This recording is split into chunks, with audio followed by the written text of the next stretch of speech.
I am the father of a 1-year-old toddler. Recently she started teething, as her molars have started to come in. First it was the top ones for about a week, then we had a week's break, and now the bottom ones are coming in. It's clearly causing my daughter a lot of pain, especially at night. Before she was a good sleeper, but now it's been rough. She's been waking up around 1 a.m. and then 3 a.m. daily, screaming with her little fingers in her mouth. My wife and I have tried comforting her, bringing her into our bed. She sleeps in our room anyway and her crib is next to our bed, but normally she likes to sleep cuddled up when she's uncomfortable. We've even given her baby Motrin to help with the pain, but she still screams for about 20 minutes each time until we are able to settle her. It's shrill and it sucks, but there's not much we can do beyond what we are already doing. We live on the ground floor of a new condo building. It's made of heavy concrete and decently soundproofed, but not perfect. Above us lives a single woman in her late 20s/early 30s. This is an expensive part of town in a new building, so we can assume she's decently moneyed. She also keeps her balcony door open all day and night that faces into our courtyard. She has been punishing us during the day by blasting loud music directly into our unit by putting a stereo next to her balcony. We are on the ground floor and have a fully enclosed courtyard so it vibrates around. She's got great music taste, and my daughter will dance to it all day long. So while my wife hates her intention, I think it's worked out just fine. Until now. Last night she came barging down at 3 a.m. and rang our bell 4 times while we were trying to settle our daughter. Motrin works for about 8 hours, so by 3 a.m. we have to give her another dose and wait through the cries, cradling her for 15-20 minutes for it to kick in again. My wife, a strong-tempered petite woman, amplified by her first year of motherhood, wanted to go fight her then and there, but I said let's just concentrate on settling the baby and ignore her. I also didn't want to make the baby any more upset than she already was. So yeah, I just let her fume outside my door at 3 a.m. Am I the idiot? Update. I delivered a small care package to her door with a long letter and a bottle of wine and chocolates. She was not home, so I put it next to the door. We are only here for a couple of months temp rental until we finish construction, but I'd rather offer an olive branch than see all the pettiness continue. Yes, it sucks to be woken up. Yes, it's a shared building. Yes, people throw parties here until 3 a.m. on the weekends. Yes, babies cry and we try our best. For those who live in very big cities, mine has 22 million. This is what you experience. I'm listening to loud mariachi music from the neighbour across the way right now.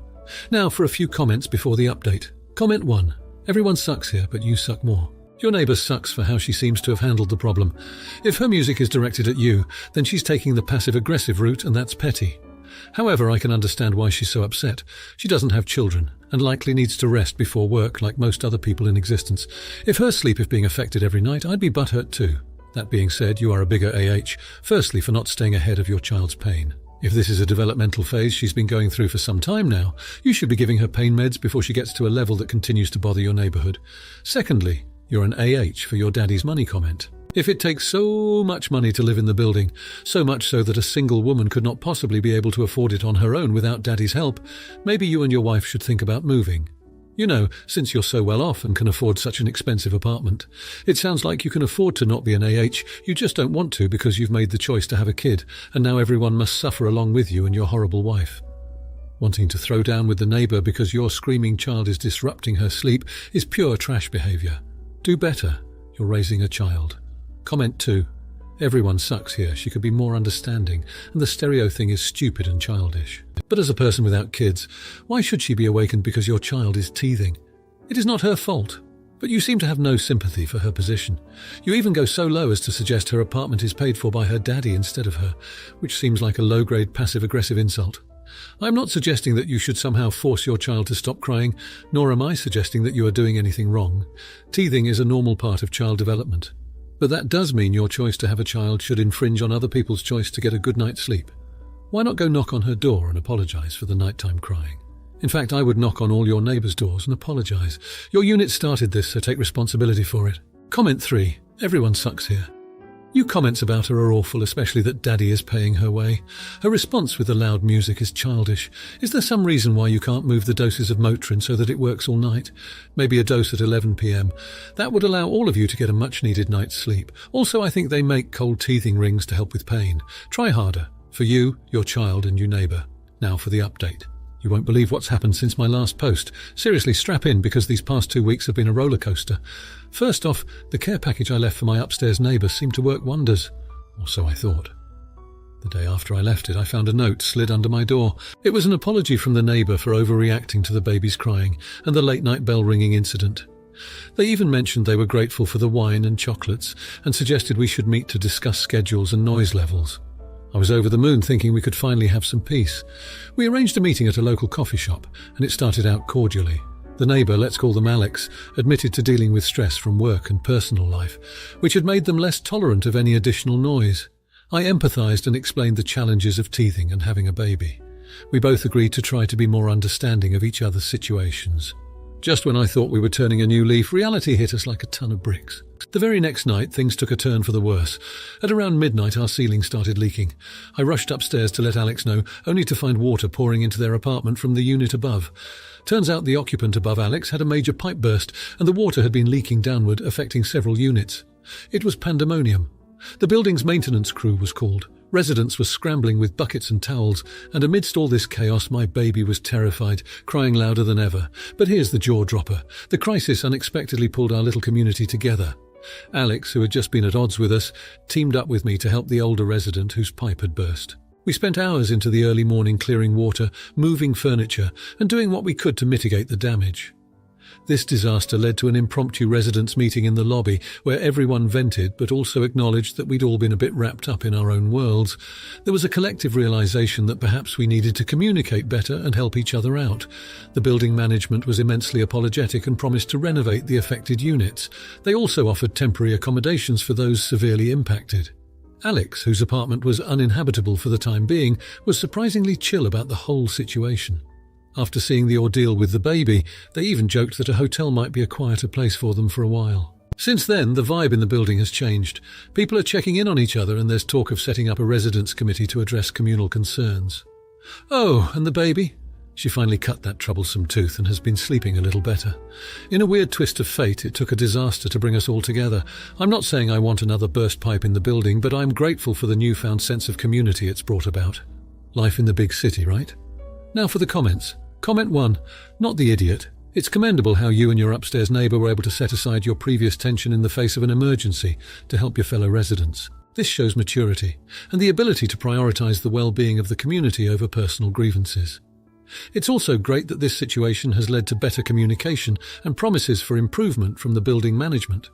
Furthermore, your patience with your baby's teething process displays understanding that some life situations, like a child's discomfort, are beyond anyone's control and require empathy rather than frustration.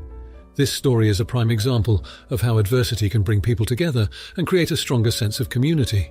Well done for being a part of that positive change. Comment 2. Not the idiot. Your story highlights the importance of neighbours working together in times of crisis, which is a testament to your character and to the resilience of your community. The proactive approach taken by you and your neighbour to assist others during the flooding goes above and beyond what is typically expected of residents, showing a commendable level of civic responsibility.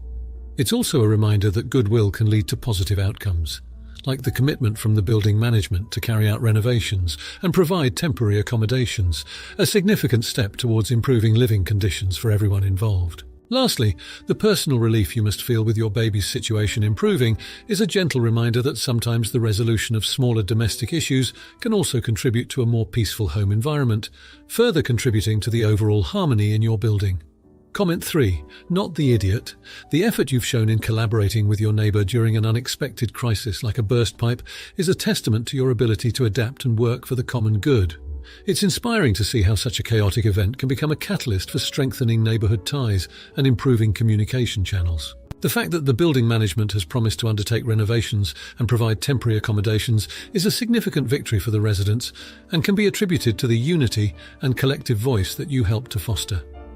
Additionally, your understanding of your baby's teething issues as a natural process that affects the well-being of your household is further proof of your compassionate and rational approach to personal and community challenges. Your story is a heartening example of how solidarity and mutual support in times of need can lead to lasting positive change in a community. Now, for the next story. My husband and I have been married for 23 years. I've always had kind of an iffy relationship with my sister-in-law because she's made it known for years that she wishes my husband married his college girlfriend and not me. Over the years, we got to the point where I wouldn't call us super close, but we were friendly enough to text and would hang out alone when one of us visited the other. Last year, my father-in-law got very sick and needed specialised care. My husband wanted him to live with us during his treatment and during recovery, and I agreed. My sister-in-law made it clear she did not want him at her house. I was able to go part-time at work during this time, so by nature I became the primary caregiver. It wasn't fun, but I did care for my father-in-law and was happy that he and my husband had time together. On the other hand, my in-laws, especially my sister-in-law, became a problem. My brother-in-law and sister-in-law were very much in denial when it came to his health. When my father-in-law had appointments, I would keep everyone informed, mostly via a text chain because it was easier, and mostly stayed out of decision-making because he's not my father, and I wanted to respect that. My sister-in-law and brother-in-law started treating me like hired help. For example, when my father-in-law needed to go to a skilled rehab facility after a stay in the hospital, I ran around touring facilities and spent hours on the phone. When I let everyone know my findings, my sister-in-law said, "We will discuss as a family and get back to you." Excuse me, I guess I'm not family. Instances like this happened more and more, and neither my brother-in-law nor sister-in-law made any effort to come see their dying father. When I would occasionally express my feelings to my sister-in-law, she said, "This doesn't concern you. Go get your nails done or something." Eventually, my father-in-law passed away and I cut off all contact with my in-laws. There was no blowout. I just stopped responding to the group chat and stopped actively trying to be in their lives. I made my husband start shopping for birthday gifts, etc., for them and told him to leave my name off the cards. My husband wasn't thrilled about the rift, but understood where I was coming from. I told him many times that he can have whatever relationship he wants with them. Just leave me out of it. A few weeks ago, my sister-in-law sent me a text apologizing for everything because she was in denial about my father-in-law and she hopes I'm doing fabulous.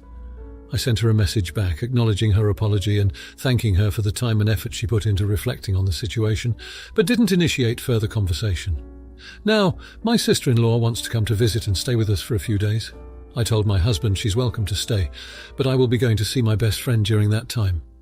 My husband was taken aback and said he understands, but it really upsets him that I want nothing to do with her, and it's not realistic for me to avoid her forever.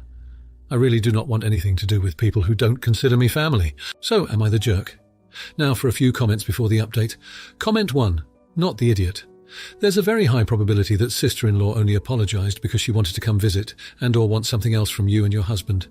It's smart of you to leave for her visit, but also have a conversation with your husband about not making any commitments to his sister without discussing it with you first. He shouldn't agree to house sister-in-law for an extended length of time.